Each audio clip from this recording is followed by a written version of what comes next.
नमस्कार दोस्तों, मैं रूपेश दफ्तरी अपने YouTube channel stock market ID में आपका हार्दिक स्वागत करता हूं। दोस्तों, आज है 8 अगस्त 2020 और आज के इस सेशन में हम प्रिपरेशन करेंगे निफ्टी और बैंक निफ्टी की 10 अगस्त से शुरू होने वाले हफ्ते के लिए। और 10 अगस्त ऑब्वियसली मंडे के लिए है ना, और साथ ही साथ फ्राइडे का रिकैप और पिछले हफ्ते का रिकैप तो बनता ही है। तो दोस्तों, जहां तक फ्राइडे का रिकैप का सवाल है, वो ऑटोमेटिकली 10 अगस्त का मैं प्रोजेक्शन दूंगा तो आपको पता चल जाएगा, क्योंकि इंट्राडे पॉइंट ऑफ व्यू से निफ्टी बैंक निफ्टी दोनों को हम कैरी फॉरवर्ड कर रहे हैं। तो चलिए देख लेते हैं निफ्टी का। वीकली पॉइंट ऑफ व्यू से निफ्टी में चेंज हो जाएगा, वो मैं आपको बता दूंगा। ये सपोर्ट रहेगा, ये रेजिस्टेंस रहेगा, और आप जानते हो ये सपोर्ट और रेजिस्टेंस के बीच ही गाड़ी घूमी थी फ्राइडे को भी, और मंडे के लिए भी यही चीज रहेगी, यही सपोर्ट रहेगा, यही रेजिस्टेंस रहेगा, है ना। ठीक है, अगर रेजिस्टेंस के ऊपर जाता है तो बुलिश प्रोबेबिलिटी होगी, सपोर्ट के नीचे जाता है तो बियरिश प्रोबेबिलिटी होगी। ठीक है, ये आ गए जी बुलिश प्रोबेबिलिटी में। हम 249 के ऊपर गया तो 215 सपोर्ट, 280 फर्स्ट बुलिश टारगेट, इसके भी ऊपर गया तो 49 सपोर्ट, 29 सेकंड बुलिश टारगेट, इसके भी ऊपर गया तो 80 सपोर्ट, 64 फाइनल बुलिश टारगेट हो सकता है। यानी ये तीनों बाइंग के एंट्री या री एंट्री पॉइंट हो सकते हैं, और ये तीनों प्रॉफिट बुकिंग या पार्शियल प्रॉफिट बुकिंग पॉइंट हो सकते हैं। और ये हमेशा याद रखना है, अगर रास्ते में कोई भी सपोर्ट टूटता है ना, तो हमारी बुलिशनेस को टाटा बाय बाय बोल देना चाहिए। माई bullishness lives till my support lives, my support finish, my bullishness finish, my bearishness lives till my resistance lives, my resistance finish, my bearishness finish। ये भी हमेशा याद रखना है भैया। Never buy at resistance or buying exit, never sell at support or selling exit, let's maintain trading discipline, let's do money management, let's do risk management, let's win। दोस्तों, मैं अपना टेक्निकल एनालिसिस का नॉलेज चार्जेबल बेसिस पे share करता हूँ। 81,000 rupees मेरा fees है, 7990415253 मेरा मोबाइल नंबर है। ठीक है, वापस आ जाते हैं भैया निफ्टी में। ठीक है, ये तो बुलिश प्रोबेबिलिटी हमने देख ली, अब बियरिश प्रोबेबिलिटी।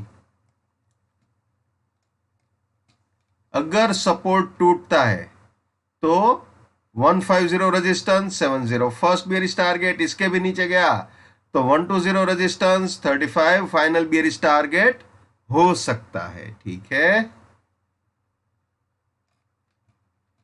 अब वीकली देख लेते हैं। वीकली में चेंज हो गया है। ओके, ये सपोर्ट रेंज है, ये रेजिस्टेंस रेंज है। ठीक है, ये बुलिश प्रोबेबिलिटी जैसे इंट्राडे में बताया बिल्कुल वैसे ही है। निफ्टी की bullish probability weekly point of view से 10 अगस्त से शुरू होने वाले हफ्ते के लिए, ये बियरिश प्रोबेबिलिटी।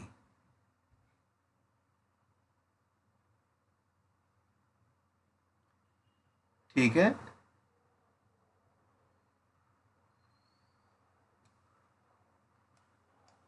ये बैंक निफ्टी का कैरी फॉरवर्ड जो करना है, जो कल था वही मंडे को भी रहेगा, यानी 10 अगस्त के लिए भी यही रहेगा।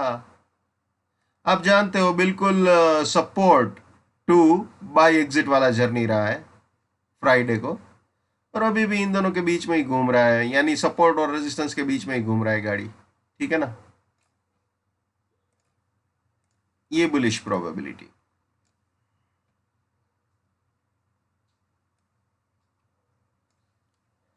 ये बियरिश प्रोबेबिलिटी।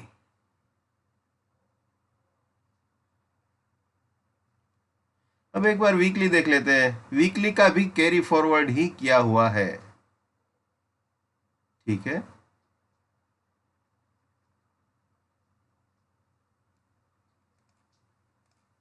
ये बुलिश प्रोबेबिलिटी, ये बियरिश प्रोबेबिलिटी। 10 अगस्त से शुरू होने वाले हफ्ते के लिए, ये पिछला हफ्ता ही कैरी फॉरवर्ड किया हुआ है बैंक निफ्टी में। ठीक है ना,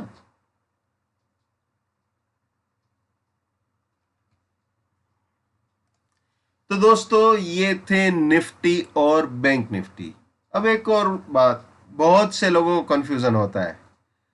कई बार ऐसा होता है, एक दो लोगों ने मुझसे सवाल भी पूछे थे कि सर रेजिस्टेंस उड़ा दिया फिर भी फर्स्ट बुलिश टारगेट क्यों अचीव नहीं हुआ, या फिर सपोर्ट तोड़ दिया तो फिर बियरिश टारगेट क्यों अचीव नहीं हुआ। देखिए, सबसे पहले मैं आप सब लोगों को थैंक्स कहना चाहता हूं कि आपको इतना ज्यादा विश्वास है। 510 के करीब वीडियो हो चुके हैं मेरे, और महत्तम केसेस में, ज्यादातर केसेस में ऐसा होता है कि भाई एक बार सपोर्ट ब्रेक किया तो फर्स्ट बियरिश टारगेट तक आता है, रेजिस्टेंस ब्रेक किया तो फर्स्ट बुलिश टारगेट तक आता है गाड़ी, और उसके ऊपर गया तो फिर उसके ऊपर के टारगेट तक।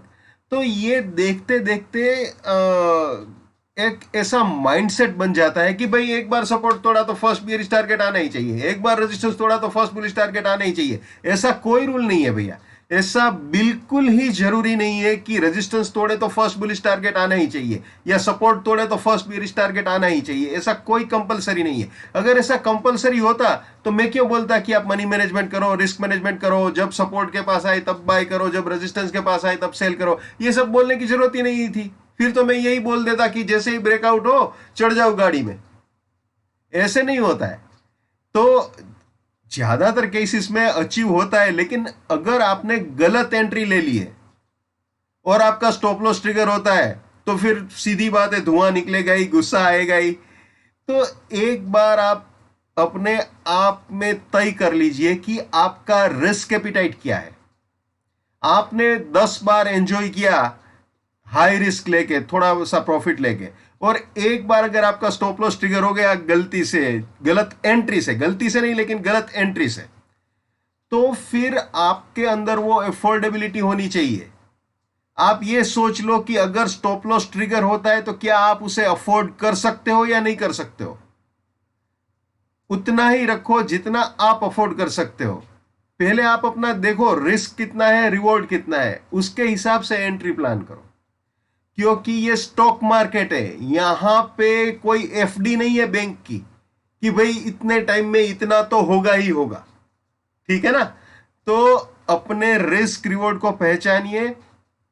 मेजॉरिटी केसेस में टारगेट्स अचीव होते हैं, लेकिन अगर अचीव नहीं हुआ तो हाय हल्ला नहीं करना है, फिर संभल के बैठना है। और जब गुरुवार होता है या कभी कभी बुधवार या गुरुवार को, जब वोलाटिलिटी बहुत ज्यादा होती है वीकली एक्सपायरी की वजह से निफ्टी बैंक निफ्टी में, तो वहां पे बहुत ही अलर्ट रहना है।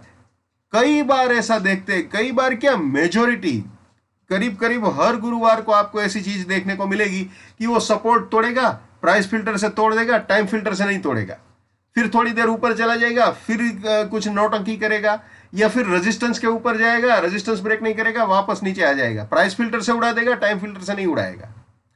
तो इन सारी नौटंकियों से आप वाकिफ हो तो फिर गलती क्यों करते हो। तो बिल्कुल अवेयर रहिए। ये स्टॉक मार्केट है, ये बैंक का एफडी नहीं है। यहां पे बॉल स्विंग भी होगी, स्पिन भी होगी, बाउंसर भी आएगा, बॉडी लाइन भी आएगा। ठीक है। तो आप अपने आप को प्रोटेक्ट भी कीजिए, प्लान भी कीजिए। अगर रिस्क है तो रिवॉर्ड भी है। ठीक है। तो प्लीज जितना हो सके उतना अपने आप को प्लान करके चलिए।